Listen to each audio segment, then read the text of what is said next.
What's up, everybody? Welcome to another episode of That SE Sooner. Super excited to be with you guys today. And guys, we have a huge game for the Oklahoma Sooners versus the Auburn Tigers. So super excited. Guys, and I think from here on out, I think it's fair to say every one of these games is going to be Brent Venables' biggest game, right? Coming off a extremely disappointing offensive performance against Tennessee. We got a quarterback change. We got Mike Hawkins Jr. in there, announced the starter for the Auburn game. And guys, from everything what I'm hearing, and I'm not going to act like I'm the biggest Auburn historian, right? But everybody states that Jordan-Hare Stadium is extremely hard to play at, right? I feel like Hugh Freeze and the Auburn Tigers need this win just as bad as we do, especially with all of, they have a 2-2 record, coming off a tough loss to Arkansas. But I believe from what I heard, guys, Auburn Tigers, they've had 5 straight. This will be their 5th straight home game. And if they lose this game, then I think they're looking at, Ole Miss next week. And we, at Ole Miss. So again, schedule doesn't get any easier for both teams, but guys, getting back to Oklahoma, we got Michael Hawkins Jr. taking over the reins at the starting quarterback. Came in and did some really nice things against Tennessee in the second half. But at the same time, guys, can the offensive line and the receiving corps step up and support the true freshman on his first starting game in the SEC and on the road in Jordan-Hare? That's really the game right there. Can we sustain drives? Can we keep our defense off the field? And can we put points on the board and not turn the ball over, right? I think if we're talking turnover-wise, guys, Auburn has been one of the worst in the country at turning the ball over.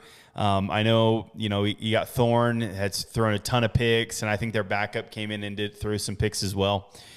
But it really comes down to whoever takes care of the ball in this game is going to win. And I think that's just the odds makers don't even know how to call it. Right now on ESPN, they have OU winning by 50%.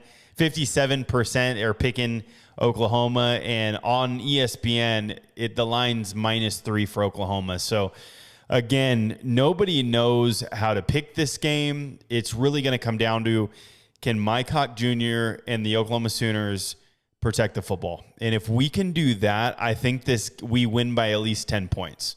Our defense has been lights out all year long. The stats are good for the defense, but they would be even better, guys, if we had just a complementary offense to go with that. I look forward to that in this game. We got no Nick Anderson. Deion Burks is questionable. So receiving core is going to be extremely thin again. But at the same time, guys, I think if we don't turn the ball over and we're not putting our defense in bad positions, I think we win this game by 10 points. And no disrespect to Auburn. I know it's going to be a hostile environment. But, guys, Oklahoma leads the nation in turnovers for their defense, and Auburn turns the ball over a lot, right? They got Hunter, who's carried the ball for 50 times for 340 yards, 2 touchdowns. We got Lambert, 12 receptions, 338, 5 touchdowns. So they're doing some good things on offense. But at the same time, if you turn the ball over, we saw last week, right? If you do that, it's going to be hard to win in the SEC. And for us, turning the ball over 3 times in the first half against Tennessee, it's going to be hard to beat anybody doing that. So, guys, my bet, I'm calling it now. Oklahoma doesn't turn the ball over. We force an interception and a fumble on Auburn, and we win this game 27-17. That's my pick. And again, I think this is Brent Venables' biggest game to date, right? In the SEC, we cannot start our SEC schedule 0-2. And I think that's huge for not only momentum, but guys, we got a bye week after Auburn, and then we go to the Cotton Bowl to play number 1 ranked Texas. It's, of course, the records really don't mean much when you meet in that game, but you kind of feel like you need to get the momentum back at this point.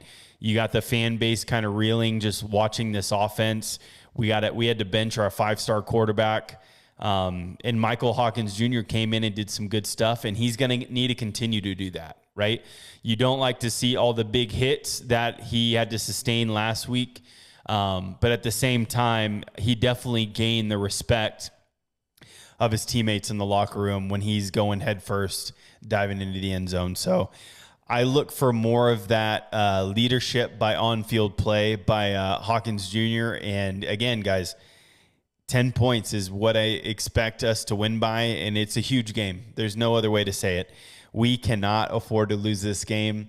I look forward to see the outcome. I think the Storm is going to be missing Auburn. I think it will have passed. It says it's supposed to be dry, a little wind, but no reason that it's going to hurt our offenses any more than they're already playing. So 27-17, the Oklahoma Sooners predict a big win. I think our defense comes up with some big stops.